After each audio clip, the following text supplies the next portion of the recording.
ต่อไปศรัทธาเฮาหลังงับหาปากเนื้อเงียบนะครับเงียบเงียบปะครูเสียงมันหลงมันเบิ่นได้ต่อไปวันนี้เฮาได้รับเกียรติจากป้อนนายกท่านนายกอาจจะได้มาเป็นประธานในการจุดเทียนธูปบูชาพระรัตนตรัยนะปอล่ามตั้งอันจุดเทียนชนวนตั้งมั่นไว้ก่อนเอาศรัทธาเฮาตั้งหลายหลังงับหาปากเนื้อกันนานี้ท่านนายกกำลังเป็นประธานในการจุดธูปเทียนบูชาพระรัตนตรัยทุกท่านเงียบนะครับพระครูเสียงมันหลงมันเป็นได้เอาละต่อไปเอาอันนั้นผู้ช่วยเกณฑ์ขันศีลเห็นครับตุลุงทาครับ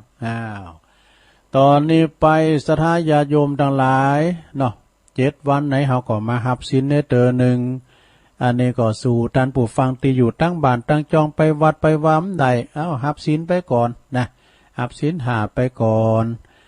แล้วเขาก็จะมีกิจกรรมอย่างอื่นกันต่อไปนะเอาปูจานว่าไปเลยมะยังพันเตติสาลเนนะสหปัญจศีลานิยาจามะตุติยัมปิมะยังพันเตติสาลเนนะสหปัญจศีลานิยาจามะตติยัมปิมะยังพันเตติสาลเนนะสหปัญจศีลานิยาจามะนะโม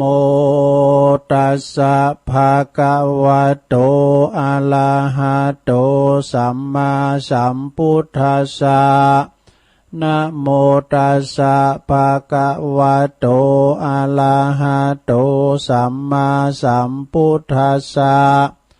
นะโมตัสสะภะคะวะโตอะระหะโตสัมมาสัมพุทธัสสะพุทธังสรณังคัจฉามิธัมมังสรณังคัจฉามิสังฆังสรณังคัจฉามิตุติยัมปิพุทธังสรณังคัจฉามิตุติยัมปิธัมมังสรณังคัจฉามิตุติยัมปิสังฆังสรณังคัจฉามิตติยัมปิพุทธังสรณังคัจฉามิตติยัมปิธัมมังสรณังคัจฉามิตติยัมปิสังฆังสรณังคัจฉามิติสรณคัมมานังนิทิตังปานาติปาตาเวละมณีสิกขาปะตังสมาธิยามิอาทินนาตามนาเวละมณีสิกขาปะตังสมาธิยามิกามเมสุมิจฉาจาลาเวละมณีสิกขาปะตังสมาธิยามิมุสาวาทาเวละมณีสิกขาปะตังสมาธิยามิสุลาเมลยะมัชฌะปมาตฐานาเวละมณีสิกขาปะตังสมาธิยามิอิมานิปัญจสิกขาปะตานิสีเลนะสุขติงยันติสีเลนะโภคสัมปตาสีเลนะนิพพุติงยันติตัสสมาสีลังวิโสทะเยสาธุสาธุสาธุ เอาละเนาะศรัทธาญาติโยมตุลุงปันศีลหาไว้แล้วเนอเก็บไว้ดีๆเนอมังกาลาหาข้อนี่นะไปเสียมันหายนะหลวงเนอก็กำมันหายพองก่อมปิ้นสังนะศีลหาตุลุงก็มาปันแถมเนอเนาะอันนี้ก็ศีลคืออาภรณ์อันสวยงามแต่ศีลหาปุกละผู้ใดถ้าหับศีลหาแล้วโอ้ก็ถึงเป็นบูชนียบุคคลนะคือบาทำลายอย่างในขอหาเด้อหมดน่ะเนาะขออยู่ดีมีสุขเด้อได้รับศีลกันไปแล้วปิ้นตีเรียบร้อยตอนนี้ไปศรัทธาญาติโยมมีอยู่เขาจะโยงขันโลงเด้อนะขันโลมนี่นะศรัทธาเด้อก็เดี๋ยวการตุลุงลืมมาอย่างนะผู้จานลืมมาอย่างนะผู้จานก่อแมนนะดูนายกก่อแมนน่ะมีให้หนีหมดอาจจะสวดพญานกยุงทองเกินกาเนาะ พญานกยุงทองนี่เปิ้นตองคาถาบทเนี่ยไปไหนก็เขี้ยวคาดปลอดภัยนะสราญาโยมนะนายพานดักแห้วเนี่ย7นายพานกันนะ เนาะต่อไปเราจะสวดอุตเตอาเปเมลงปะลงเขาว่าเต้นก่อนเป็นยังตุลุงวาจาเมื่อใดมาขี่ลุงนะเอาหมอกปอหายพอดีหมอกปอสมโคเนี่ยเนอะ อุตเตตายัญจักุมาเอกาลาจาหาลิสวันโนปทาวิปปาโสตังนามาสามิหาลิสวันนังปัตตาวิปปาสังตายาสกุตตาวิหาเลมุทิวสังเยปรัมมานาเวตากุสัปปะธัมเมเตเมนะโมเตจามังปาลายันตุนามาตุพุทธานังนามาตุโพธิญาณโมวิมุตตานังนะโมวิมุตติยาอิมังโสปาลิตังกัตตวโมโลจาลติเอสนาอเปตยัญจักุมาเอกาลาชาหาลิสวันโนปทาวิปปาโสตังนามาสามิหาลิสวันนังปัทวิปปาสังตายาสกุตตาวิหาเลมูลติงเยปลัมมานาเวตากุสัปปะธัมเมเตเมนะโมเตจามังปะลายันตุนามาตุพุทธานังนามาตุโพธิยานะโมวิมุตตานังนะโมวิมุตติยาอิมังโสปริตังกัตตวโมโลวาสามกปปายิติโมลปาลิตังเอาแล้วศรัทธาสวดโมหปลิตนะลงเนอะอันนี้เป็นสวดพญานกยุงทองของเขี้ยวคาดปลอดภัยจากภัยโควิดต่างๆนะลงเนอะภัยไม่ว่าจะเป็นราชภัยโจรภัยมนุษยภัยราชภัยอย่างต่างๆภัยโควิดภัยต่างๆให้มันหอมหายไปเนอะนี่ไกเซนโยเซนว่าต่อไปจะไหวกุลโลมเนอะเอาแค่บอก่อนวันพุกก่อยเอากุลโลมลงจากหลวงอาจารย์พระครูวรธรรมนาถเพิ่นมีกุลโลมด้วยสาธุกาสาวคาเดปฏิตาไลลัตนาปันเปียวปะเกียวเจ้าทั้ง3ประการผู้ข้าขอยกมือ10 นิ้วขึ้นดังวางกิ้วไก่เกาเกษาผู้ข้าจักนำมาสาการไว้คุณพระพิตา21คุณพระมันดา12คุณพระแม่โพธิ์ศพ39คุณพระพุทธเจ้ามี56คุณพระธรรมเจ้ามี38คุณพระสงฆ์เจ้า14คุณอาจารย์10คุณกรรมฐาน8คุณไฟ6คุณลม7คุณแม่พระธรณี21คุณพระคงคา12คุณอาคาลา33คุณศีล5มี11คุณศีล8มี12คุณศีล10มี21คุณจุดจตุปริสุทธศีล27คุณพระอรหันตาคือมรรค4ผล4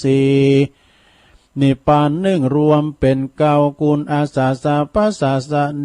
นิสาวาสอาสากุลพระมหาคุณวิหาร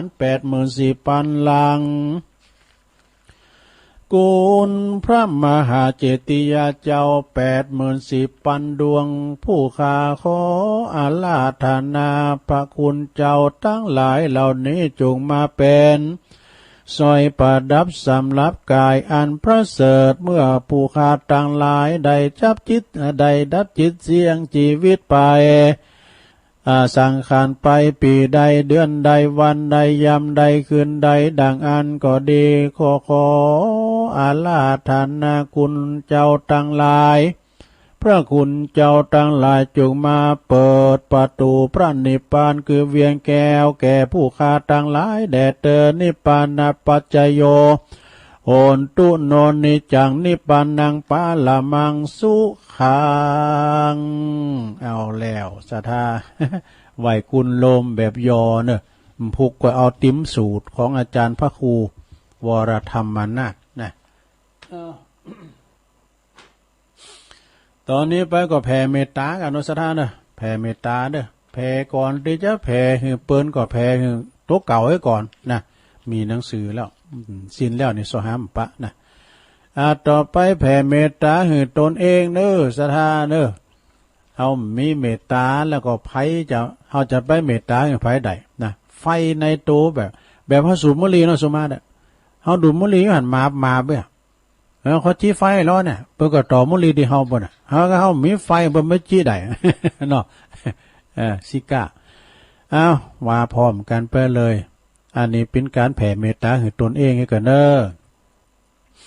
อาหังสุขิโตโหเมขอให้ข้าพระเจ้ามีความสุขนิทุกโขโหเมปราศจากความทุกข์อเวโรโหเมปราศจากเวรอภยาปัชโชโหเมปราศจากอุปสรรคอันตรายและความเบียดเบียนทั้งปวงอานิโคโหเมปราศจากความทุกข์กายทุกข์ใจสุขีอัตตานังปริหารามิ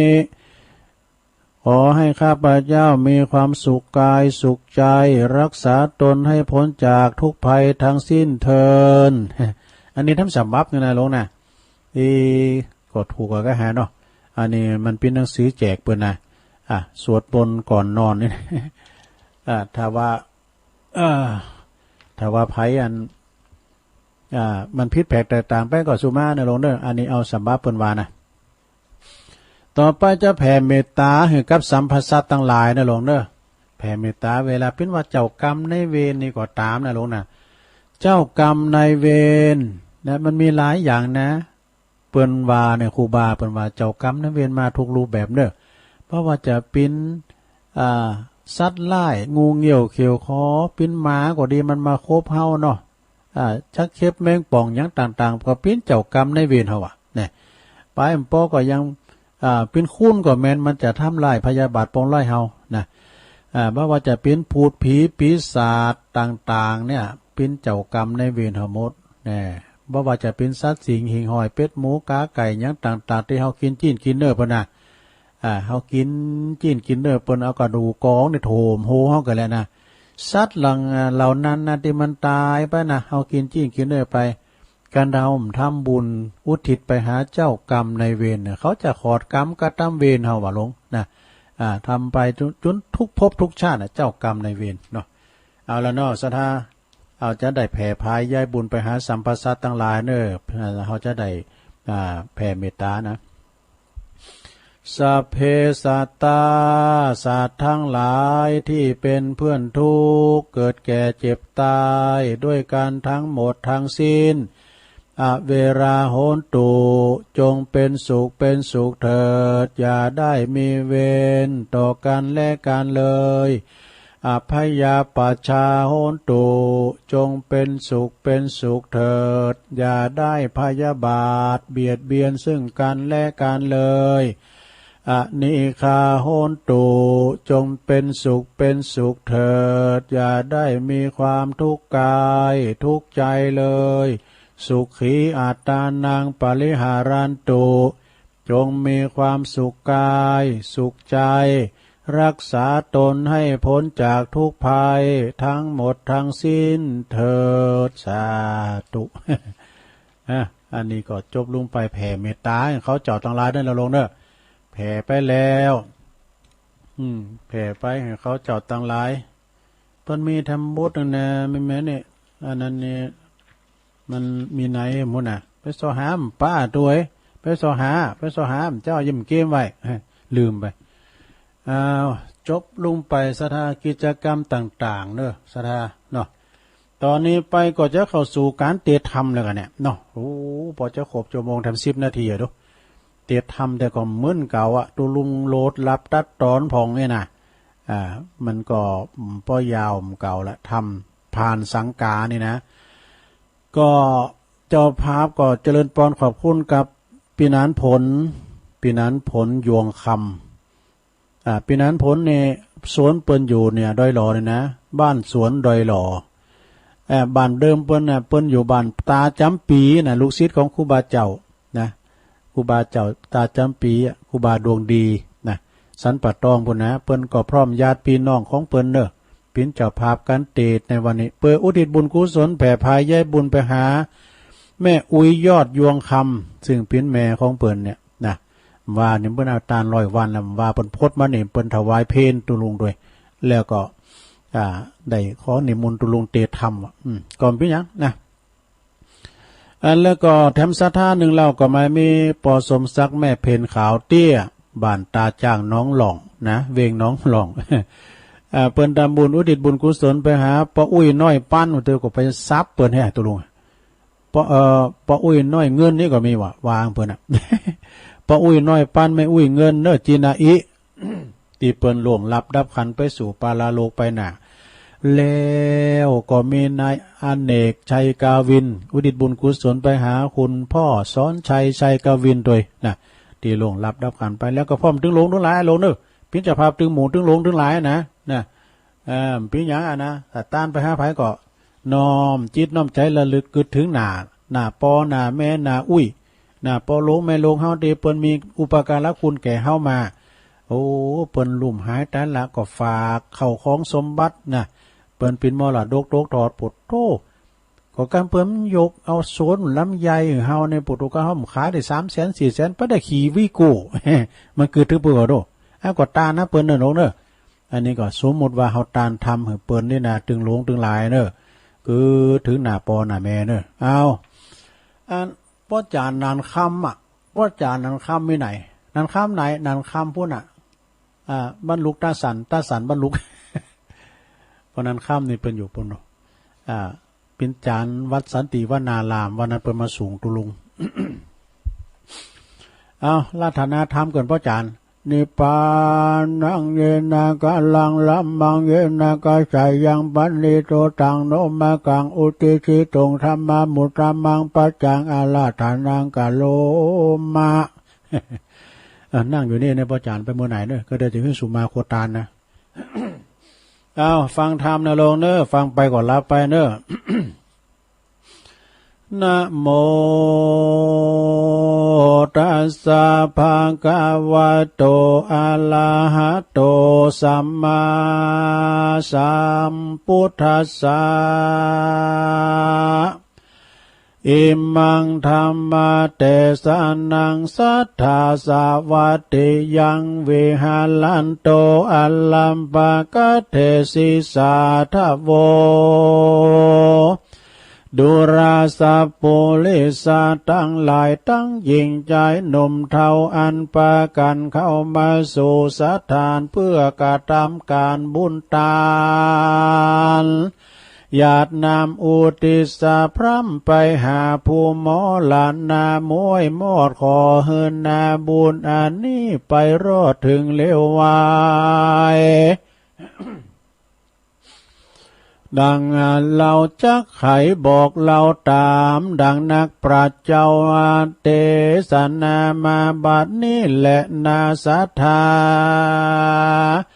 อันว่าสัพพัญญูพระพุทธเจ้าตนเป็นปิ่นเก่าติโลกาจารย์พงสำลานยังจอดอยู่ในยอดอาราม อันเรื่องงามบ่อผ่อนอยู่นอกบ่อนเมืองสาวัตถีพระโมนีโตนผ่านแผ่วก็ปราณลบเลี้ยวยังพรามอันมาตามหือเป็นเหตุพลาดจึงเตสนายังกาถาอันนี้ว่ายังกินจาละมนังกัดตัวตาจาตานามาจาลีดังนี้กิละดังได้ยินมายังมีพรามนาผู้หนึ่งสาย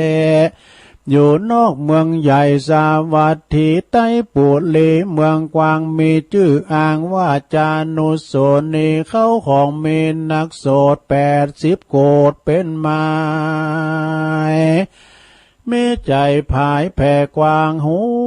มก่อสร้างตั้งตานฮือคือฮือพิฆาหารใส่บาตรแก่เจ้าสินสะอาดบุญมากตานให้แก่คนยากเข็นใจคนยากไร้อานาถาตั้งญาติกาพ่อแม่มิตรเกี่ยวแก่สหายอันจุติตายไปนานละคาบกว่าเป็นผีอันเศรษฐีผู้ใหญ่มีใจใฝ่กันเองหายังหมู่วงศาพี่น้องอันตายจากห้องเมืองคนก็มีหันแลนาเอตัมปนารัตติงยังมีคืนหนึ่งสายพรามผู้ใหญ่บุญนานอนใส่ยามมาม้อยในปราสาทซอยใส่สียามรอยตีก่อนลุ่งต้านพรามก็มาคืดคงไปมาการเองหาพระแผ่ยังพ่อแม่ญาติกาอันมอลานาตายจากลาลาพรากเป็นผีแล้วว่าพ่องก่อใดกาตำดีไว้ก่อนเตี้ยงบ่หอนถอยจากกันพรากนาตายไปย่อมจักใดไปเกิดจานฟ้าเลิศเมืองบนพ่องใดกาตำต้นบ่ดีเป็นมิจฉาทิฏฐิใจหยาบกาตำบาปเลือลายกันว่าเขาตายมวยมั่งอันว่าบาปอันเขาได้สร้างก็จักส่งอยู่เฮอไปสู่อาบายจักมีอันใดจะหมายช่วยกรรมเฮอใดลวงล้ำต่างผ่านเราเฮอตานไปหายังสัพพสัตตาน้อยใหญ่ จักรอดไขว้สันใดเฮือตานไปหลายหลากหรือว่าบุญนั้นหากสูญหายตานหาคนตายนั้นใสเขาจักได้หรือจะพรามสั่งการในใจการอาทิสายแจ้งส่องไปตามจองโลกาพรามก็มาจะบอกกล่าวไขขานข่าวปั้นไม้คนยิงใจขาดใจหาดอกไม้ดวงบานพร้อมตั้งเขาพิกขาหารเขาน้ำวัตถุพร่ำปัดใจแล้วก็ปากันไปมวลหมู่เข้าไปสู่วิหารที่พลาดทะลงยานยังจอดกันว่าพก็ไปไวโตนยอด3 ตีแล้วก็ถามพระมุนียอดซอยโดยกำจืนจ้อยปิยาว่าพานเตภกวาข้าแด่พระพุทธเจ้าข้าเนเล่าสั่งกาว่าสัพเพสัตตามวลหมู่อันตายไปสู่โลกหน้าจุมปู่ปาวงศากาตามบุญไปหาผู้มวยมอดบุญจักลอดสันใดหรือตานไปนั้นลาว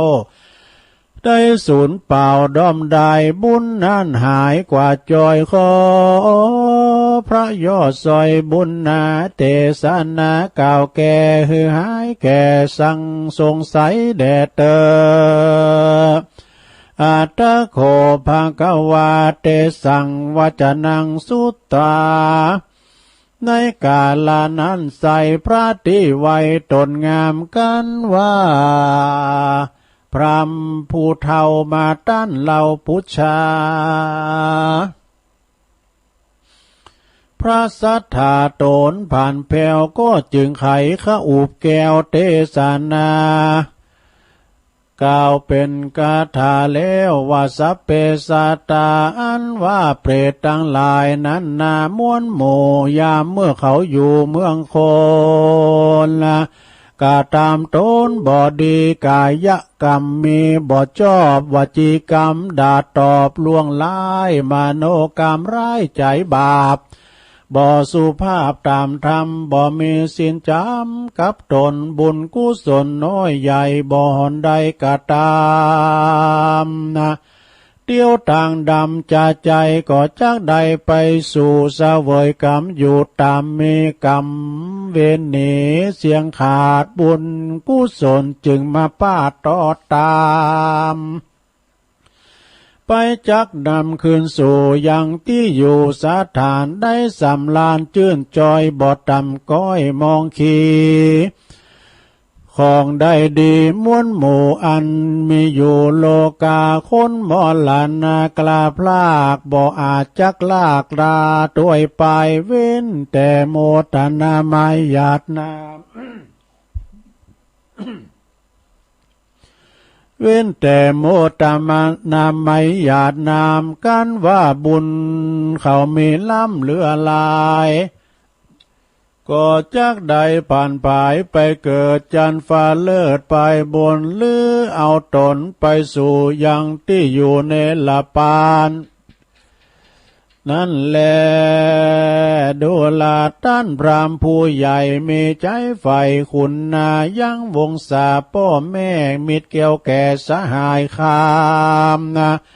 อันนิจจกรรมละพระใครคือเขาได้พ้นจากทางผ่านจุงมีใจบานจมจื้นเลื่อมใส ตกแต่งอย่างปัจจัยตั้งสี่แปลงใจคลี่เจยบานมีอาหารข้าวน้ำวาตุพร่ำนานา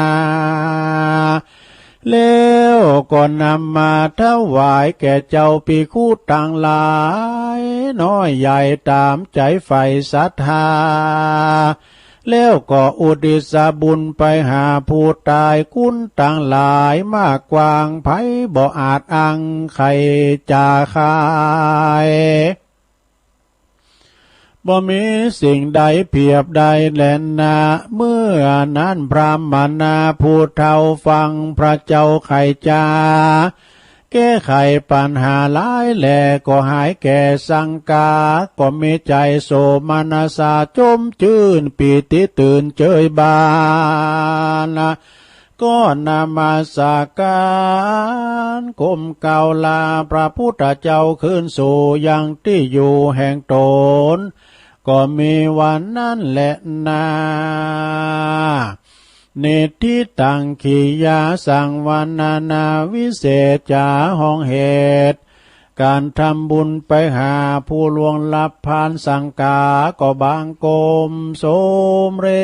สดิดแล้วเท่านี้ก่อนแลสาธุสาธุสาธุเอาจบลุงไปหลงรับแล้วก็ทำก่อมรับนี่เนาะรับไปขนาดตุลุงเตนี่จะรับในจบลงไปในผ่านสังกาเนาะสถานเนาะเจ้าภาพก็ขอบคุณดังปีนันผลเนี่ยยวงคำนะปีนันผลยวงคำนี่ก็ตั้งอยู่ปูนบ้านตาจำปีแต่เปิดมีไฮมีโซนอยู่ตีนี่บ้านสวนดอยหล่อเลี้ยงหมาสิบปลายนะปีนันเลี้ยงหมาหลวงลูกผู้หมาหลวงมาหลายตัวลุงก็เลี้ยงไว้อยู่8 ตัวพร้อมด้วยเคยญาติเนื้อปนตานน้ำตานธรรมอุทิศบุญกุศลแผ่ภายยายบุญเนาะหอมกันเป็นกันเตตตานไปหาอุ้ยยอดเนื้อแม่อุ้ยยอดยวงคำนะที่ลวงหลับดับขันไปก็ขอจิตดาดวงวิญญาณของแม่อุ้ยยอดจนได้มาหาเอากับพิยาพันธ์ของกินของตานตีคณะลูกหลาน ได้รวมทำบุญทำกุศลได้กินได้ทานน้ำทานธรรมในวันนี้ขอบุญกุศลนี้ไปหอดไปถึงตันอย่างจิตดวงวิญญาณของแม่อุ้ยยอดเด้อก็ขออยู่ดีมีสุขขอให้ได้กินในบริโภคปิ้นข้าวติบน้ำติบปุ่นเสียจากตียากปรากเสียจากตีตุกได้เสวยความสุขในสัมปรายภพนั่นจุงจะมีแล้วก็มีสัทธปอสมศักดิ์แม่เพนขาวเตี้ยด้วยเนอะ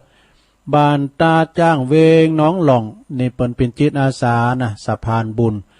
ตานทำไปหาดวงวิญญาณของปอน้อยปออุ้ยน้อยปันนะแม่อุ้ยเงินจินาอิโตยเนาะนี่เปิ้นก็ปะว่าละนาไว้การละตุลุงเตทำแต่ก็อ่านขอหอยตัวหน่อยนะก่อนปิญญาเนาะแล้วก็ไม่มีนายอาเนก็ชัยกวินตันไปหาปอสอนชัยกวินโตยเนาะ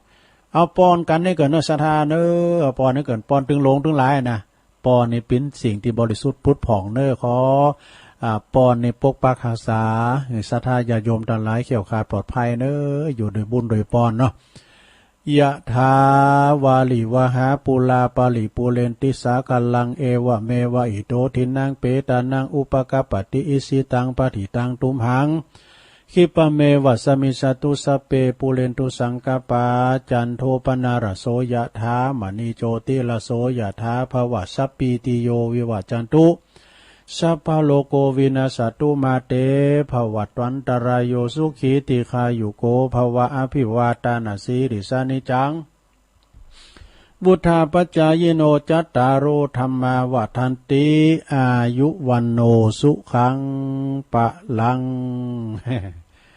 เนี่ยศรัทธาญาโยมตื่นมาก่อนได้โจกได้ป้อนขอบุญกุศลปกปักรักษาเนาะพอหลงแม่หลงเขาเนาะอยู่กัมจูปูจ้าวรพุทธศาสนาไปเหิงเมื่อนานเนาะตื่นจืนคือมาแตกตื่นมื้นตาก็ได้ยินเสียงน้ำเสียงถ้ำเอาเนี่ยเอาวิทยุปิ้นกูปิ้นกีมเนาะศรัทธาโอ้พอทอหลัดถาดก็ปิ้นดีอินดูเนาะพี่น้องศรัทธาอยู่บ้านอยู่จองเนาะไปเอี่ยวไปไหนลูกหลานตานเต่าก็ไปไหนก็ใส่แมสเนินไปประมาทกาดจะไปโต๊ะกินจ้อนห้อนกลางนะปนดูโอ้โกปนลูอูก็ตัวลุงกินห้อนจอนกลางล่างมือใส่แมทเทเนาะออกบาดออกย่องไปเขี่ยวขาดปลอดภัยนะมันยามันไข่มีเตอสทายาก็ดูก็บัดเดียวเนี่ยเปิ้นส่งไลน์มาว่าเปิ้นจะมาฉีดยาวันนี้ทำแล้วที่โรงพยาบาลรอยหล่อที่เปิ้นเก็บตกตูเจ้าพันเนนทีมได้สีนี่นะโอ้วันนั้นในปุตตุบากนาไปว่าปูเนี่ยหอประชุมมชวันไหนดูลุงกันฮู้ว่าเปิ้นน่ะมาฉีดนี่ไปเมื่อเยอะโหไปสีทำสักคิมดีกะนะเอาแอดตาใส่ปากขวานี่เนาะที่แรกว่าเห็นมันเต้นเบอร์นั้นเปิ้นก็ฉีดคิม2แล้วนี่ตุลุงกันแล้วไปฉีดคิมแรกถ้าใครบอกว่าหมออลินถึง2ผากได้ป่ะให้น่ะผากซ้ายซิโนแวคเนี่ยผากขวานี่แอตรากอซิล่า มันไปดีจะได้ตุลุงนอกเลยกะไอ้นี่โธ่มันยามันแห้งอย่างนี้พุ่นวันที่5สิงหาก็มาทำกรรมไหมนะเนาะก่อนเนี่ยศรัทธาญาโยมมันถามว่าเฮาประมาทนะอาจารย์เปิ้นว่าเนาะอาจารย์นั่นเปิ้นว่าเนี่ยการมันพองก็มาปิดเอาผ่าปิดหูดังเอามาใส่ไว้ให้กลางเพื่อเอาหอยไว้ที่หูอ่ะอย่าไปประมาทนะพองก็เอาปิดกับหูดังน่ะมันว่าปิดปากมันเข้าหูดังบ่น่ะซะก็มันเข้าแต่ก็ตายแต่เนอะนะยามันไข่มีหักษาน่ะลงเด้อกินน้ำขิงกินน้ำกระชายก้ามอย่างใกล้กินไปตุ่มบดๆหั่นเนาะยามันก็มีมันหายากหน่อยนะหลงมันมียังมีหายอย่างกันนะยาผีบอกนะตัวลุงนี่นะ1อ่องอ้อมุย2เหลือกุยหมดงามดู3ตะกามโมสุม4โนดเตา5เขากระต่ายเอามาตำร่วมกันว่าเอากินบ่ได้หายบึกมันมีอะตุแต่ลืมไปเจ้านะแม่จันทราเนอะแม่จันทรานันทิสิงห์เปิ้นอยู่ศรีเจริญนะออมการน้ำกาไฟตุลุงมา100 บาทว่าอันนี้ก็ผ่านสะพานบุญแม่เพนขาวเตี้ยเปิ้นบอกมาลืมประกาศขอบคุณเลยแม่จันทราฟังอยู่เหรอแม่จันทราก็โดยกดตะแลบแก็บเด้อกิ้งแกะกางกิ้งมา ศรีเจริญนะรวมทำบุญการนำกาไฟวัดพระธาตุดอยน้อย100 บาทเด้อสาธุวันนี้มีกิจกรรมเด้อวันนี้วัดพระธาตุดอยน้อยมีบวชตุเปกพระ3 ตุนด้วยกันนะสาธุค คุณบันเกิดตุลุงหอยออกพุ่นมาตุนหนึ่งแต่ก็พี่น้องตามใหม่อาจารย์ไก่นี่ตุนหนึ่งแล้วก็ปากตั้งเจริญตุนหนึ่งด้วย3 ตุนวันนี้ตอนบ่าย2 โมงเป็กตุเจ้าเอาอันนี้ดังก้ามนี่ขอคิดนะสัทธาญาโยมทั้งหลายเนาะคุณหมอชาวจีนท่านกล่าวไว้ว่ายาที่ดีที่สุดในโลกพุทธยามอย่างลำเหลือลองฟังวันนั้นลงเด้ออันนี้เป็นความโหนะยาที่ดีที่สุดในการป้องกันโรคภัยไข้เจ็บนะคือการเดินว่ะดูเตียวเนี่ยนะสัทธาปิญญาเดี๋ยวเป็นออกกำลังด้วยปิญญาดีว่ะเปิ้นว่าคือการเดินตุลุงก็เตียวไว้แต่เนิ่มเดี๋ยวนี้เปิ้นหือเตียวเดินไปยกนักเดินตุลุงนะภาคซ้ายเนี่ยมาขี่พื้นนะเปิ้นติ่วน้ำนะมันจะโปดเด้อระยะ5 วัน7 วันเนี่ยนะเปิ้นระมัดระวังไปกินน้ำปูดเป็นยังไงเนาะโอวันแฟก็ไปกินเตยนะก็การเดินเนี่ยนะแสดงมันเป็นการออกกำลังกายเนาะเอาไปข้อที่2ยาอายุวัฒนะที่ดีที่สุดคือการหัวเราะบทหัวเราะคือไข่โหนะลงเนอะแล้วเป็นลงก็จะไปพิธีเนี่ยบทงานศพไปไข่โหอยู่คะเปิดอย่าเอากุยเหนือหัวเนอะงานศพเนี่ยเป็นงานสูงงานเสาร์มาไข่โหคะนี่กันเดียวกันไปงานแต่งคนนั้นหายโอ้โหเขาจะเน้นหัวเนาะมันไปถูกตีมันเนี่ยพอทำบุญไม่ถูกที่ทำความดีไม่ถูกช่องเนี่ยอย่างตีตุลุงทองมาเอามาค้ำเนาะมึงเอายามาหานี่ค้ำ ก็ไปฟังพี่น้องเจ้าบ้านนี่เนาะมันเจ็บมันเป็นมึงย่ำไปปูจาทำมาขึ้นมาเนี่ยทำมหาวิบากนี่ถ้ามันหายก็หายโวยถ้ามันเนี่ยนะก็โวย ไปฟังกรรมพี่น้องเจ้าบ้าน ไปปูจาทำตุลุงมาเนาะมึงเอายามาหานี่ค้ำ เตียวขึ้นมูเทินมาจ่องยองกำทำมาเนาะก็ทำมาโบนสูนะกะทำมายัง ทำมหาวิบากนะมึงใครหูกูตายกะอันกูตายมึงจะเอาพัวไม่กะเนาะโอ้ก็เปิ้นโบนให้อยู่ดีมีสุขลูก สุมาเนี่ยถึงไหนละแล้วก็ยาเสริมเนี่ยสระยาเสริมความงามตีดีที่สุดนะก็คือการนอนหลับปุดทุกวันนี้เอาวันคำได้โฮมได้แหละเปิ้นมีกิจกรรมปุจะเป็กตุถ้าว่างานอันยาเสริมนะเสริมความงามเนี่ยนะลุงนะเปิ้นคือนอนหลับว่ะดูนอนคืนหลับหลงหลับดีๆเนี่ยยาสูกำลังตีดีที่สุดคือการสุมาเนี่ยแจเท้าที่น้ำอุ่นว่ะโอ้สุมาเนี่ยลุงเนี่ยเอาตีนแจน้ำอุ่นว่ะนะปิญญาชูกำลังว่ะนะยาป้องกันโรคกระเพาะอาหารเนี่ยไผเป็นโรคกระเพาะอาหารเนี่ยพี่น้องบ้านเฮานะคนบ้านเดียวกันฟังไว้เด้อถ้าใครเป็นโรคกระเพาะอาหารยาที่ดีที่สุดคือการคลึงท้องเนี่ยเอามือลูบท้องดูเอามือลูบท้องก็ถ้าอย่าเต้ก็จะฮือหมดแล้วก็อันยาหม่องเนี่ยมันมาแก่ได้อย่างได้แซมพองก็บอกว่าการไอนะต้องเอายาอย่างมากินเนาะเอายาหม่องนะสุมาเอากวัดยาหม่องเอาใส่องค์ตีนว่ะลงหายว่ะโอ้ก็ไม่ได้ลองหมอจะกล้ามเดินอ่ะอีก็มีนะดูก็มันไปเจอไปเหลือตัวพริกข้าวตาน้ำโหดตีนมันยังหายเต้มันได้โอ้วันนี้มีนิทานนะลงเด้อนิทานวันนี้ไม่มีเด็กอาจารย์พระครูอภิวัฒนาวิกรมเปิ้นลายมาวันนี้วันเสาร์6:13 แรงเบื้อนี่หัวค่ำเบื้อนี่เปิ้นมาได้ออกเด้อเปิ้นก็มอบไม้ถวายเวลาให้ตุลุงแตนตุลุงก็จะได้แตนตั้งแต่6:15ไปถึง2 ทุ่มแต่เฮาพัก7 โมงถึง7 โมงครึ่งนะขาวไว้กั้มอีกก็จะเอานิทานไปเล่าสัทธาญาติโยมทั้งหลายเนาะอาจารย์พระครูเปิ้นวางเปิ้นก็ติดงานเตดปุ้นไปปั้นต้นบั่นปั้นต้นตันใดหมู่น่ะดังนั้นตุลุงก็จะต้องบริหารเวลาสนองเนาะสนองงานครูบาอาจารย์สดาการทำอยู่กับเปิ้นแตนการเปิ้นอยู่กับเฮาแตนเนี่ยกะเนาะแตนกันไปแตนกันมาแต่ว่าพี่น้องได้ยินแล้วตอนนี้นะปุ้นมันจะไปออกตั้งปุ้นเวงป่าเป่าพดเพิ่งแปลเมืองนานบทตอนคำเนี่ยนะตั้งเมืองฝางได้ยินเตอตั้งองค์คาลงในเมืองได้ยินเตอแต่ตีหวยตองซักนี่ได้ยินอยู่เนาะเอานิทานเก่าเขาเนี่ยไปเล่าของเพิ่นฟังนะแต่ปุ่นผมได้ยินเตอเนาะ นนั้นก็แจงอื่นในสดาญาโยมวันนี้ก็มี2 ภาคเจ้าเนกรรม1ลำแรงบื้นมีเนอวันเสาร์วันตีนายายพรล่องวัวแดงอยู่ข้างกำแพงวัด แรงบึดก็มีฟังตุนอื่นต่อไปนะแต่เมื่อคำบึดนะธรรมะยามค่ำเนาะสารธรรมยามค่ำตั้งแต่6:15ถึง2 ทุ่มพระอาจารย์เน้นหลักปกติจะมันจัดอยู่เนาะแตนพระตุปินัดเขาเนาะแตนตุปินัดครับผมก็แตนกันไปสถาถ้าเปิ้นอยู่ก็เฮาแตนเนาะถ้าเปิ้นแตนเฮาก็แตนจะเหือ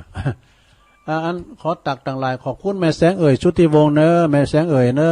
เปิ้นก็ส่งเฟซมาครูยากศนตัวเนอครูยากฤษกรแสงเงินใจตุปีโอมโดยวัดทุ่งโป่งบ้านโฮ่งเนาะบ้านสวนดอยหล่อปีนันผลโดยแล้วก็แม่หลวงสายฝนจันกุลนะตัวเนอจากหนองผ้าขาวปบุญธรรมหมูเปิงเนอประบุญทำใจกาดตุลุงฟังอยู่เนอนะกดบัตรตานเปิ้นนะพี่น้องตังหมูเปิงไปสารพระมิตรธรรมตุปีหลวงพ่อมนตรีตัวเนอเจ้าอาวาสวัดหมูเปิงแล้วก็พี่ไอไตโฮเฮาพี่ไอบรรจงกันท่าวงเนอตัวแทนพี่น้องนำดิบเนออันนี้ก็ฟังตลอดคุณแม่เดือนเพ็ญทิมหวางน้องหาสันปัดตองเนอให้กำลังใจตุลุงเนอแม่แดงอัมพรแตนดอกไม้ฟังอยู่เนอตุลุงลุงนัดรถเดือน เพิ่นอยู่เราป่าฟางเนี่ยนี่นะครับรถครูบาด้วยนะครูบาใจบัตรตานเปิ้นตุลุงนี่นะสุรชัยจากเมืองจีเนอะสุรชัยเมืองจีตัวแม่พันทาวันนะจากป่าไม้แดงยายแดงดอกตาล่อมตัวเนอประลุงมงคลมูลชีพพี่น้องวัดบ้านน้องเอิกพี่น้องแล้วก็ไวสามพระมิตรอาจารย์อนาลัยโยเนอไปก็ส่งเฟซส่งไลน์มาให้ตุลุงอยู่ขอบคุณนะเจ้าวัดน้องเอิกพระวิปัสสนาจารย์นะพระครูสุวิธานนันทกิจตุปีลงเนอไวสาตุปีเนออันนี้ก็เจ้าหมูเก่า เปิดปิ้นพระครูละเอกพงษ์ตรึงใจโดย นะพี่นันข้ามมูล สุมาเนี่ยแล้วก็มีแม่จงดีเมืองฝางโดยโยมการหาสีเพชรตัวเนอร์อันนี้ก็เหล่าป่าฟางใหม่ป่าฟางเนาะพระอาจารย์สมชาติชาตะปัญโยนะแล้วก็มีจินพานีตัวนั้นคุณแม่ชีตัวพระครูชัยอาจารย์ชัยทองขันจากหนองมะขาวตัวเนอร์แล้วก็แม่จิรพันธ์โมป้อพี่น้องบ้านไก่นะสุทธิสอนใจนะนันตาลามเชียงใหม่ไว้เจริญพรครับแม่อุ๋ยวันนาด้วยเนอวันดี วันดีแล้วก็มีแม่ฟองคำติ๊บแก้วด้วยเนอแล้วก็แม่สุทัศน์ดีมูลบัวลมมาปีนตานะฟังอยู่เนอเจ้าในพี่น้องน้องสมณะ แล้วก็ปหลงศรีวังบางคมเนตรจากปุ้นตุ้งปูแดงโดยนะแม่ครูเพลินพิษทิพลึกตัวเนอจากบ้านแป้นอื่นประตังปอเล่งนาลงกิติวงศ์ตัว ปอเล่งนาลงกิติวงศ์จากปูนบ้านนั้นสันต้นมือเนาะไอหงย่นก็เด้อ ห้องหาลงเนาะไอหงย่นก็นี่นะแล้วก็เป็นกำลังใจครับแม่ป่าบ่มมันกิติวงศ์ด้วยเนอเนาะหลายแลทันเอื่นไปตังน้องอันปีน้องตังห่างต่ำตัวนะหน้านุงสูงซ่องตังหลายแล้วก็แม่พันธุ์ด้วยเนอะแม่พันธุ์นี่เปิ้นอยู่นี่ตุนมือแม่บัวพันธุ์ทำใจให้บัวพันธุ์ อัมพรนันทการถ้ามีด้วยเนอะยายปั่นโดยแม่ทองคำพรหมมินโดยนะแม่บุญทวีตาออด น้ำเพื่อพระโยมบุญช่วยบุญผลด้วยนะป้าไพรการเกษตรเจหมอนนะอันนี้เปิ่นขายสารแก้จน สารลำไยทุกอย่างข้างอบต.น้ำดิบแม่จันเพนคำโบราด้วยเนอขอบคุณหลายๆนะตุปินหนุ่มด้วยตุปินหนุ่มจากเสาวัดฝายหินด้วยเนอทีมงานถ่ายทอดเสียงนอกสถานที่แม่ครูทองคำที่วงคำเนออันนี้เปิ่นจะต้านรำจะไปเสาหาอยู่นะตุเนี่ยปุ่นอ่ะจะไปเสาหาปวดตังน้องดอกปุ่นอ่ะล้านพินโยปไหนนะ แล้วก็อันนี้แม่ครูทองคำที่วงคำนี่เปิ้นพิสพานบุญเปิ้นอยู่เสาหินสีโบบานเด้อเปิ้นเป็นอสมระดับภาคนะโยมนวลนิดชวาชาติโดยปีหนานศักดิ์ศรีจากสันปะตองโคศกเสียงทองแต่ตกงานอยู่ โยมวันลาโดยแล้วก็ชมรมวิทยุสมัครเล่นซีบีโดยหลังถ้ำโดยนิกรชัยน้อยเนาะคุณลุงเน้นลันปันดอนตองเนี่ยเจ้าของคลื่นน่านฟ้าเรดิโอนะเปิดลิงสัญญาณตั้งแต่ตีสี่มาแล้วนะขอบคุณเด้อแล้วก็คุณยายจันเรือนใสตัว จากเวงกุเวงเวงตาการนะแม่สีดาคนงามตัวนะขอบคุณเด้อทุกท่านทุกคนโดยที่เปิ้นได้ส่งเฟซส่งไลน์มาเนาะอันนี้ตักตั้งไลน์ให้ก่อนนะสถาญาโยมวันนี้ก็เป็นวันพระวันศีลนะหลังจากตื่นขึ้นมาก่อนหนึ่งข้าวหนึ่งปลาตุลุงเขาแจ้งเอิญตั้งหมายเลขอันบัญชีของธนาคารออมสินตีหลวงพ่อมานิดนะเปิ้นจะมีโครงการเจาะน้ำบาดาลน้ำลึกนะเพราะว่าอำนวยความสะดวกถึงวัดถึงบ้านโดยตั้งนั้นนี่มันน้ำแรงหน่อยแต่ว่าโครงการนี้มีงบประมาณจำนวนแสนสองกันนะแต่ว่าทันใดที่มีความคิดแต่นั้นน้ำนี่ของสำคัญนะลงเนอะพระเจ้าลมบุญโดยเปิ้นก็แป๊บเอ็กซ์ลอนเนี่ยหนา8กันเนอะตอนหนึ่ง650ก็ติดต่อได้นะหรือว่าจะห้อมปิ้นกรณีพิเศษก็หลวงพ่อมานิดเปิ้นมีเลขบัญชีธนาคารออมสินสาขาดอยสะเก็ดเนอะมีเอาเกมหนังสือไว้น่ะเหรอเกมปิดไว้น่ะเกมปิดจดเบอร์หมายเลขโทรศัพท์ไปใจผมได้ หมายเลขบัญชี0202630110โปรดฟังอีกครั้งเบอร์ที่ออก0202630110อันนี้เลขบัญชีอันธนาคารออมสินเนอะธนาคารออมสินสาขาดอยสะเก็ดนะเลขบัญชีแล้วก็อันเจ้าของบัญชีชื่อบัญชีนายอินคำอุตตมมาเด้อมออีถึงเลยสถาญาโยมนะก็ประกาศพิมพ์ประจำผู้ก็ประกาศแถมเนาะนี่ก็เป็นรายการต่างๆนะสถาญาโยมทั้งหลายเอิ้นไปตั้งครูบาอาจารย์ที่เพิ่นฟังเน้อไหวสาบารมีธรรมครูบาอาจารย์ที่เพิ่นฟังกันหลายท่านหลายตุนหลายองค์เนาะไปตั้งงานพุทธนิมิตก็เมตตาบารมีธรรมหลวงพ่อพระครูอินทยานรังสีนะสิ่งเปิ้นเป็นเจ้าคณะอำเภอกิติมศักดิ์นะที่ปรึกษาเปิ้นก็ฟังตลอดเนาะแล้วก็เมตตาบารมีธรรมหลวงพ่อพระครูพุทธิธรรมรักษ์นะอันนี้ก็เจ้าคณะตำบลแม่โป่งนะแล้วก็ตั้งหลวงพ่อสันติเจติยากรอันนี้เปิ้นอยู่วัดเกตกาลามเปิ้นก็ฟังตลอดแล้วก็สนับสนุนปัจจัยมาโดยในการเผยแผ่ธรรมตัวนะขอบคุณไหวสานะครับเด้อแล้วก็เมตตาบารมีธรรมหลวงพ่อพระครูโชติสุวรรณสอนเจ้าอาวาสวัดศาลาตำบลน้ำแพร่หางดงเด้อไหวสานะครับเด้อแล้วก็มีหลายท่านที่เปิ้นฟังกันนะเพราะว่าจะเอิ่นไปทางพระครูโอนโดย บันเป่าเปิ้นก็ฟังแล้วเบื้องหลังเลยนี่นะเปิ้นโทรมาตั้งหลังไม่ไปคือกำลังใจตุลุงตลอดขอบคุณนะพระครูเด้อหลวงตามมูลบุญโดยเนอตั้งหนองเจริญโดย แล้วก็พอหลวงอินค่ำชมภูพลอยเนี่ยปอาจารย์วัด ปักล่องนะหลายท่านนะตักตายกันไปเนาะตั้งพระอธิการสุทัศน์ท่านันชโยวัดพัฒนาดอยแดนโดยเนอตั้งวัดดอยแดนนะแล้วก็แม่จำปีเขานะตุงปู่แดงเหรอฟังกันอยู่พี่น้องเหล่ายาวตัวเพราะว่าจะเป็นท่านพระครูสังฆรักษ์สมบัติอภิรัมมณีโยอันนี้วัดเหล่ายาวใต้เพิ่นก็ฟังตลอดนะเพิ่นตื่นเจ้าอาจารย์พระครูนะแล้วก็เพิ่นก็ฟังตลอดเนาะฟังกันไปสดาญาโยมทั้งหลาย แม่สมเพชรดอยโตนบุญเดเนอร์เอิ่นประดังพี่น้องดอยโตนดอยแก่นเดียวโดยไอ้ต้องบินเขาปีสมเพชรเขานะอันนี้ก็เปิ้นฟังกันตลอดต่อไปนี่ศรัทธาญาติโยมทั้งหลายตุลุงก็ว่าหันจะสมควรแก่เวลารายการตุลุงนี่เป็นรายการหน้าหมู่แต่ว่าไผโทรมามันเต้นก็พยายามหน่อยเนี่ยเป็นละความเป็นนะตุลุงจะหูจักเบอร์ไผซาคูณแหละนะก็พยายามเตะกันมานะแต่บางพองเปิ้นก็ฟังเปิ้นก็ม่วนแล้วตุลุงนะ ฟังเปิ้นก็ม่วนแล้วก็ฟังกันไป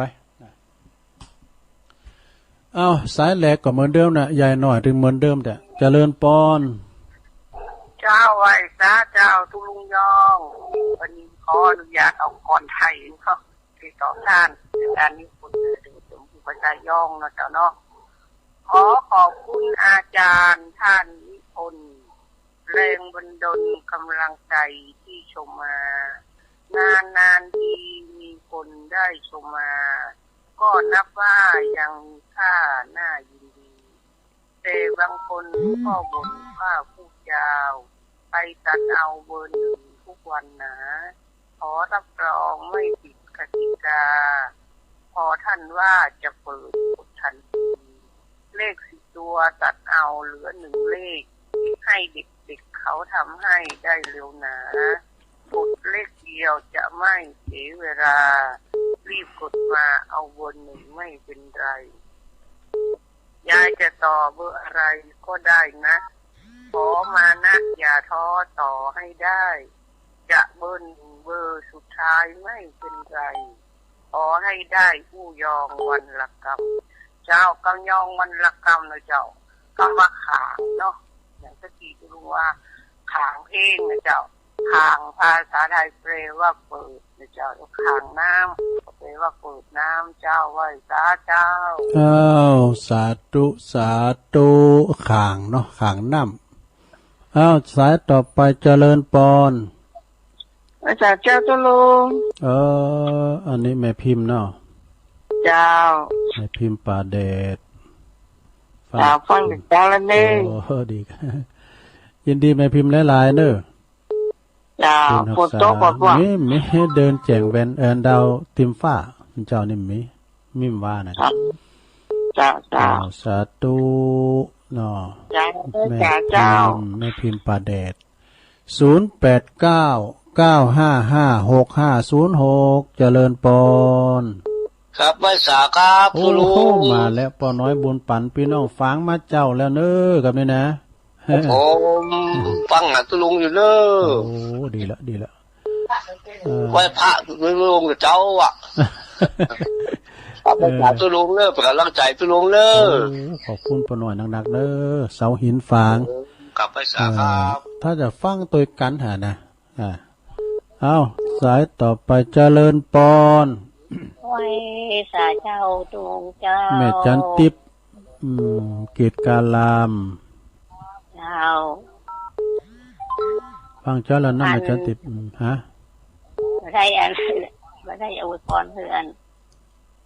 ท่านพ่อครูเอาให้มันเดือนนี้ก็ได้กับไม่เป็นยังเป็นตึงย้อนได้วันพุธวันเสาร์วันนี้วันเสาร์เนาะเมื่อคืนมืดแต่เมื่อคืนมีบริการอะไรเนี่ยสามารถคลายเครียดแต่การบึ้ดเป็นมีกะเจ้าทำมาคลายเครียดบึ้ดก็อวยพรก้ามกันเด้อเจ้านี่ก็เล่นเปิ้นเจ้าคลายเครียดอะไรคลายเครียดมากับฟ้ามันเหงามันปวดมันเนี่ยปวดตัวมันอะไรเงี้ยก็เอาวิทยุเป็นกูเด้อขอบคุณแม่จันทิพย์หนักๆเนาะเป็นกำลังใจตรุงนะเจ้าไหวสาเจ้าแม่จันทิพย์นี่ก็ฟังตลอดเนอะฟังตลอดเลยสายต่อไปปวดท้องไม่ในดูดปากเท่านั้นเจริญปอนเจ้าอยู่ตั้งใดไหมห้องหาเจ้าแม่บุญเมืองอ่ะเจ้าหายหน้าให้ตาเนี่ยแม่ฮะโทรมาสักเตือนนี่แม่บุญเมืองห้องหาตาตั้งมันจะเกินฟังอยู่เนาะฟังทุกวันน่ะดีกะดีแล้วแม่บุญเมืองเพิ่นก็ฟังกันหลายเนาะห้องหานะเนาะ ฟังหลายกะพระครูโกศลบุญนิวิทย์เขาเหมือนฟังหมดล่ะฟังจนจะหลายดีกันดีกันเอาแม่บุญเมืองแม่บุญเมืองนี่ก็เป็นตัวแทนน่ะแม่น่ะเนาะเป็นตัวแทนเจ้า80ถึงแล้วอายุอ่ะฮะ80ถึงเหลือถึงว่าฮะ80ปลายแล้วโอ้83แล้วเนาะ83 84แล้วโอ้ดีแล้วบุญกรรมจูรักษาเนี่ยแม่เด้อเจ้าโอ้สาธุแม่ค่ำกะแม่ค่ำปุ่นน่ะเปิ้นอยู่ทางใต้นี่นะอายุอีแม่70ประตูเนี่ยห้อมได้นี่0899556506โทรกันเข้ามาเด้อเจริญปอนเจ้าไว้สาเจ้าตุลุงเลี้ยงเป่าเจ้าโอ้แม่จ๋าน่ะแม่กันธนีกันธนีเจ้าแม่กันธนีโอ้หลายวันออกมาน่ะเจ้าได้หลายวันนะขึ้นมาอยู่บนดอยเมซีนี่แต่มาปฏิบัติอยู่ดอยเมซีให้มันได้โทรดงไหลน่ะเจ้าวปปเจ้ากำลังใจนะเจ้าแม่ขอบคุณหลายๆแม่กันธนีก็หันตัวจริงบ่ละแม่กันธนีนี่นะหันที่ดอยนางแก้ววันนั้นน่ะเจริญปอนเจ้ากำลังสาเจ้าตุลุงนายสุเกียวศิลปรสิเตี้ยเด้อโอ้ได้ใจดักสั่งตัวตุลุงแต่เจ้าแล้วเจ้าเด้อ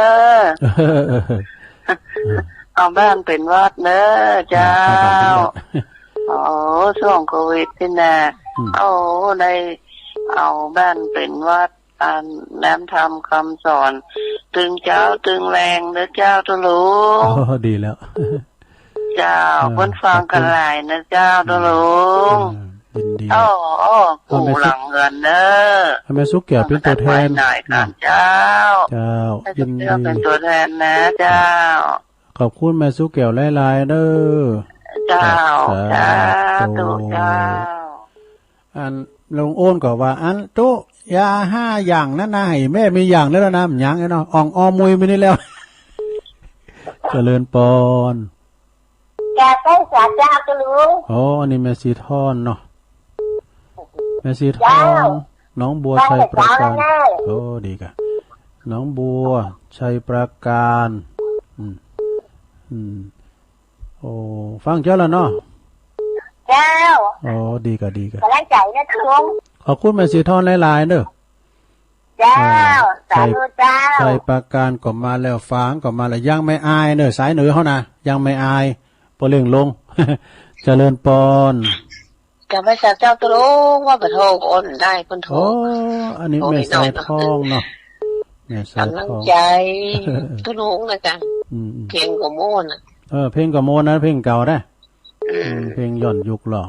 ไม่ชอบเพลงเก่านะสัญญา2ข้อกะแต่เมื่อก่อนไปห้องที่มันพระบาทได้เบิดฟังนะที่อาจารย์เนี่ยก่อนที่เพิ่นสั่งมารอปุ่นอะไรก็สัญญาว่ะอ๋อดีกะเราข้าวขอบคุณแม่สายทองหลายๆเด้อกำลังใจนะเจ้าตัวแทนพี่น้องห้วยการบ่ได้แม่สีเด้อกลุ่มมาหอมนะ0899556506เจริญปอนแล้วไว้สาเจ้าตุลุงฟังอยู่เด้อแม่บุญพินนะแม่ตาแม่ตาได้แม่ตาในแม่ตาฟังเจ้าแล้วเนาะกำลังใจเด้อหนูเดี๋ยวแม่ตาในแจ้ห่มมีหรอฝุ่นตกเนาะย่างไปละ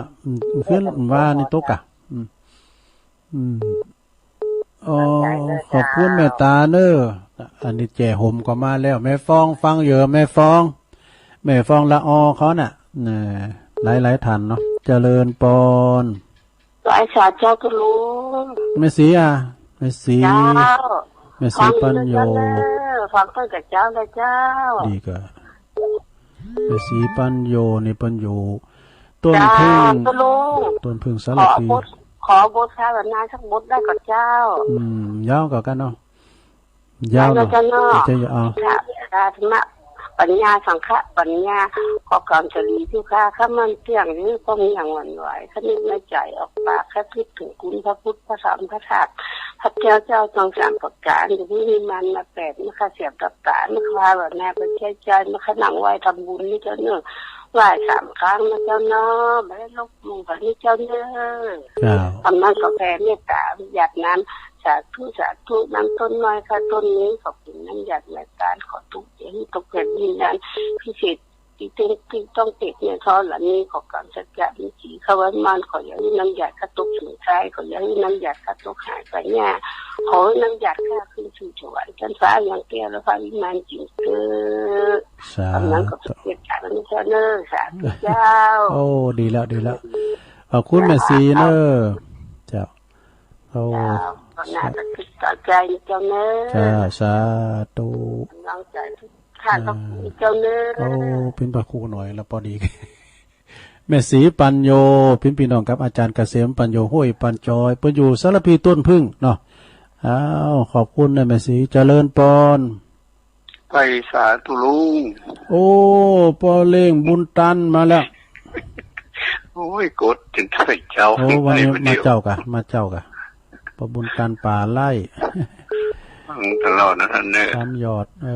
ดีกะเจ้าแล้วฟังเจ้านะฟังตั้งมาเพลงมาเนาะเพลงถึงหลับมานอนบุญมีมาแล้วบุญตันยังบุญยังบุญมีกำลังใจนะตุลุงเนอขอบคุณเนอปอบุญตันเนอสาธุปอบุญตันนี่ก็นักลาบุญเนอกินตันตินไหนก็ไปหมดอ่ะนะเจริญปอนไว้สาเจ้าแม่หลวงโอ้น่ะเจ้าแม่หลวงโอ้เดี๋ยวนี้ฟังเจ้าแล้วกะฟังเจ้าแล้วไม่ใช่ลูกก็มาดีแล้วตัวโอ้อยู่ไกลไหมเดี๋ยวเอาไปปั่นสักเครื่องแล้วกิตติลังกาอาจารย์จะไปชอบทำไมนี่น่ากะซื้อใหม่นะความสุขของเขาซื้อความสุขเสียตัวมอง100-200ไม่เดือดร้อนยังเนาะเจ้าอย่าไปซื้อกันมันนี่คือขอไปแจกวัวกับเราจะหาแกลำไยวันเดียวเลยบางทีแต่ว่าก็ไม่ได้ฟังแต่คืนนี้ก็ไม่ได้ฟังโอ้เอี่ยนี่มันจะเขียนโชว์ดาวสุ่มอ๋อยักษ์มันจะเขียนเดี๋ยวนี้ก็ไม่ได้ยินกันเดี๋ยวนะไม่ได้ยินบนนั้นปุถุโรบนเราควันตัวเก่ามู่อะอ้อมูย่าเมียเราควันย่างก็ย่าพี่บอกหาอย่างอ่ะที่บ้านนี่แม่มีแล้วได้อ้อมูใหญ่แปลงไงเนอะวิดีโอนะซื้อใหม่เนอะซื้อมือถือกาเป็น2-3 ปันอย่างใดวิดีโอโอ้โหแกะลำไยวันเดียวนะ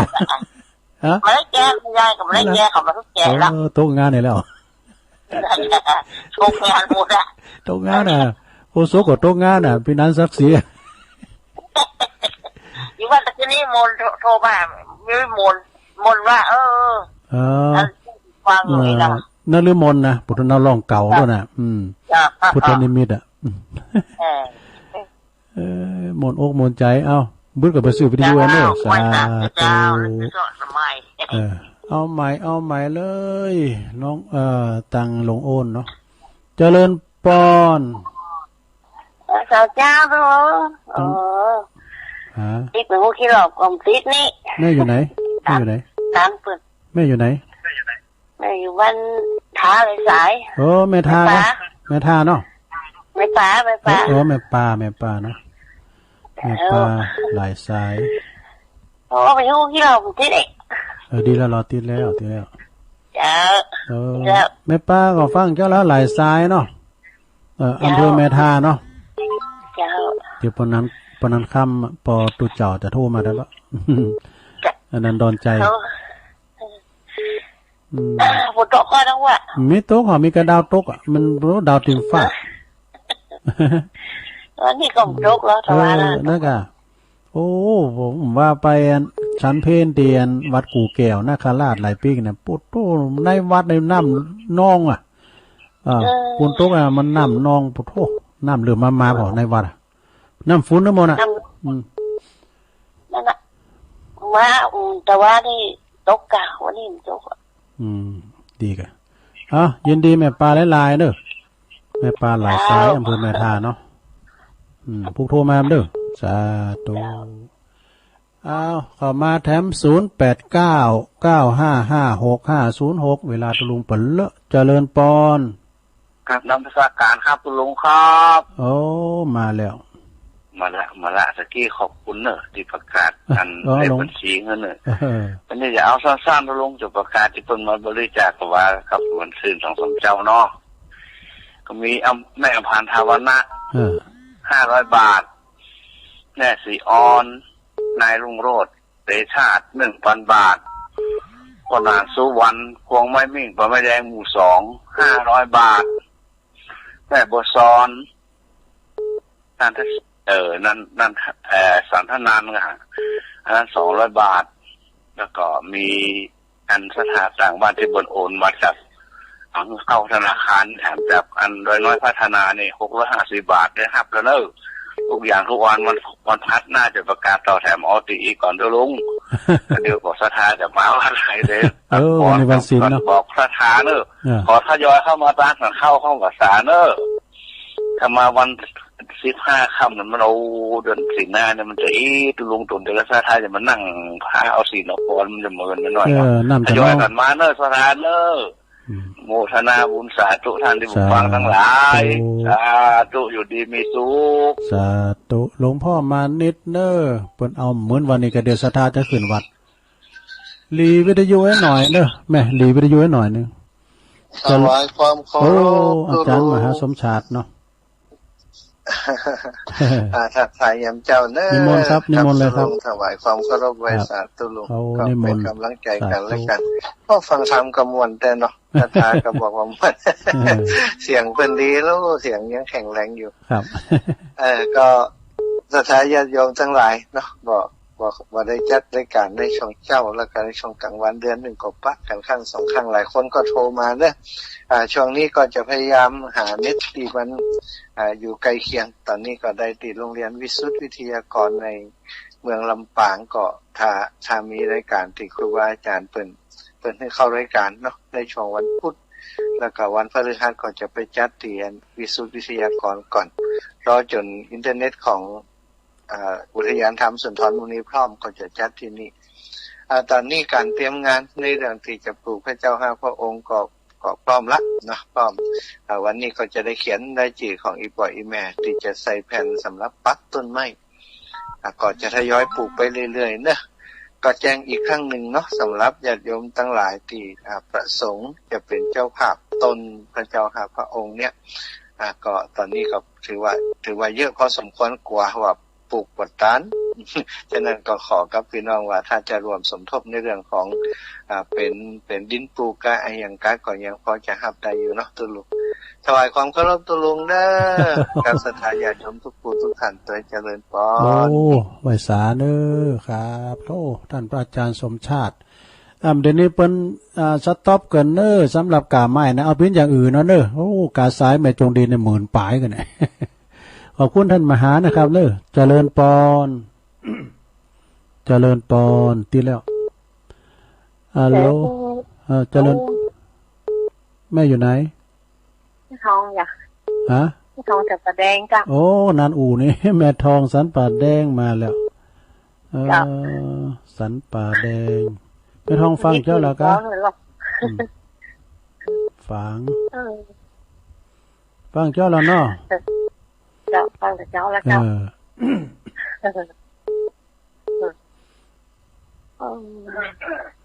ชัดเจนเลยนะแม่เนาะ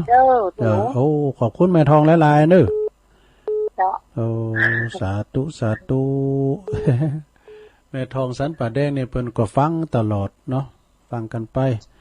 เอาพี่น้องมึงฟังแม่อายชัยประการโทรมาแถมแม่แจ่มก็มาเด้อเนาะเจริญปอนไหวสากับนมัสการโอ้ไหวสาตัวพี่ครับที่เคารพและนับถือของพี่น้องประชาชนครับท่านอาจารย์สมเพชรปัญญาโนไหวสากับปฏิญาณแล้วเนาะครับศีลมั้ยล่ะครับเป็นครับนี่ครับนี่ไปวันที่19เลยครับอ๋อคิววันที่19เนาะครับ19ครับวันที่19ก็จะกับพักพอฟังลุงไปตี2ครับอันนี้ก็ได้ไปเตะทำปัดจอดโอ้แต่กับนั้นมันฝุ่นมันไข่ตกอ่ะเนาะที่กลับมาเลยครับ2ตำบลน่ะมีทุกปีเดือน10ออกกันครับมีวัดดอยจุดแจ้งตำบลนี่ครับอ๋อครูชลทานเป็นแม่งานครับหลวงพ่อมื้อไปพักผ่อนครับหลวงพ่อได้พักผ่อนครับโ โอ้ตัวปีนี่ได้บุญหนักแท้ได้ใจใส่ผู้บาโดยครับผมเป็นตัวแทนเฮาครับส่วนกระถาของผมนะครับแล้วก็เป็นครับคณะสงฆ์มาแล้วเจ้าบ้านเปิดขึ้นครับอ๋อถึงคณะสงฆ์แล้วเนาะครับ12วัดนะครับโอ้ถึงคดีก็ประมาณ30กว่าลูกวันนี้นะครับครับหลวงพ่อมันนี่ก็ไปก่ะก็บ่รู้นะครับก็บ่ได้บ่มีตะแก่ครับครับก็โรงการโรงงานก็พัฒนาว่า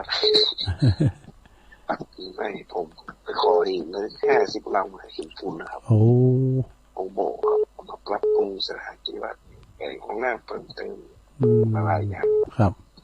เป็นของพักผ่อนลูกรักษาสุขภาพนะครับผมน่ะกะครับถ้าอย่างไรมันไรต่อวันที่25ผมก็คงจะขึ้นไปประมาณสัก11 โมงครับโอ้ป้ากันอยู่กะป้ากันก็9 โมงครึ่งผมจะได้ไปเตะเจ้าทรงเข้าวัดสารก็เกี่ยวคนจะขึ้นตะบนตามไปเตยเป็นนักเทศก็อย่าได้ตลอดไปเพราะเจ้าส่งวันนั้นหลวงพ่อว่าทางดูศพโรงทานว่าแต่ละวัดถ้าจะไปสมุนให้ย้อนกันไปที่วัดดอยตะแก้วนะครับครับแม่นะเข้าไปศาลเลยครับเจ้าวัดสาสุขภาพครับสาธุนมัสการพระอาจารย์สมเพชรปัญญาโนวัดป่าไผ่บ่อทองนะครับเนาะเจริญปอนเจริญปอนแม่อยู่ไหนไม่หลงหลานะไม่หลงหลาเนาะอุยล่ากันไม่หลงนี่เป็นหูเหลืองเลยเฮาต้องกันไม่หลงนี่เป็นปิ้นยองเนาะอุยล่าทุกยองเลยอุยล่าวงสายะโอ้เก่า16แล้วน่ะเนี่ยเนาะ120นะลงเด้อ120ขอบคุณหลงหลานเด้อโอ้มาเวยไปเวยเนี่ยแม่อุยล่าวงสายะดงหาดนางนะอุยเนาะโอ้นี่ก็เปิ้นปีเหมาเหมือนกันนะวันนั้นก็เตะทำมาเพิ่นละเรียบร้อยเนาะสายต่อไป0899556506เวลาตัวลงหลายอยู่เนาะวัดสาตุลุงครับโอ้ปลงวินนะครับโอ้ปลงวินเวียงป่าเป่าสันขีเล็กมาแล้วสบายดีกะสุจาสบายดีหอมันจะเจ็บนี่สิยานะต้องโก้อะไรบ่รู้จีดเดียวแล้วเนาะฮะครบ2 เข็มเนี่ยกำลังได้คิมเดียวกันแล้ววันนี้เพิ่นจะมาสีที่เวงเตียเนี่ยเวงเตียได้หล่อนี่นะที่โต๊ะข้างฮู้ว่านี่ไปตรงนี้เอาสีจู้เนี่ยว่าจะสีวันนี้เนี่ยว่าเอามาเขียนดีใจเนาะสบายแล้วสบายแล้วเนาะครับขอบคุณปลงวินหลายๆเด้อโอ้สาธุปลงวินเนี่ยเพิ่นก็ฟังกุตุนกูองเนอะเพิ่นก็ฟังฝ่ายในธรรมเนอะปลงวินสันขีเล็กเวียงป่าเป่าเจริญปอนขอกราบแต่ไตรไวสาในบารมีธรรมท่านเจ้าครับโอ้ปนันสายันพุทธเจ้าท่านเจ้าแต่ช่วงเจ้านี่ผมโทรบัดติดสักวันนะครับนั่นเดือดที่แล้วเหรอมันสายมันบอกว่างแล้วท่านเจ้าเนาะลองคอยแห่งวันเราจะติดก็ตัวนี่โทรตั้งแต่วันติดแล้วก็จบเมื่อบัดตีเถยเนาะก็จะได้ฟังตลอดเพราะผมลูกเจ้าครับ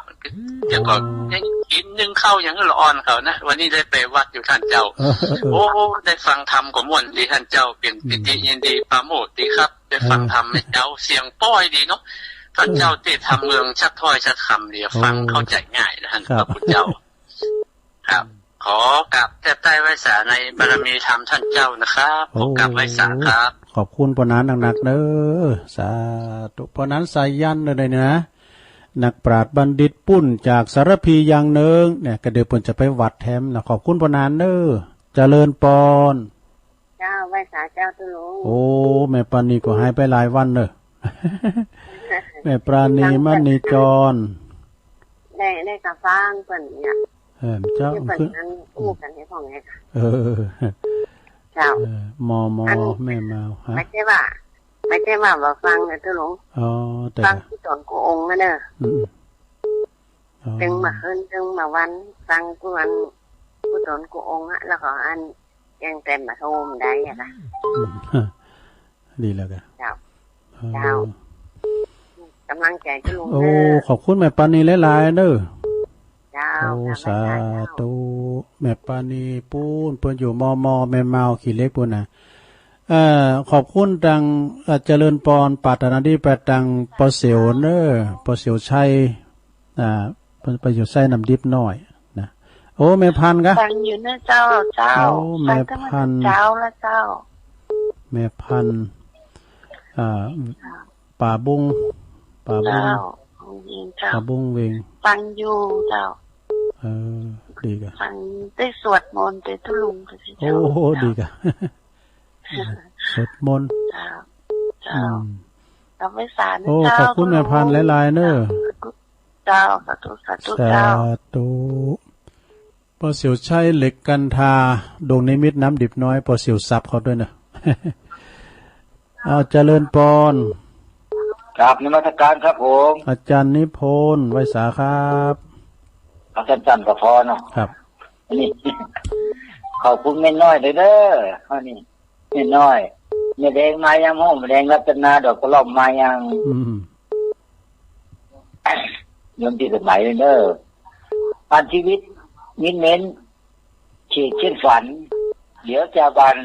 ล่าน้ำตาไหลสู่กับทุกข์สู่เศร้าเขากันไปดีชั่วใจเพราะกรรมที่ทำมาอย่าทดท้อกอดเข่านั่งเจ้าจุก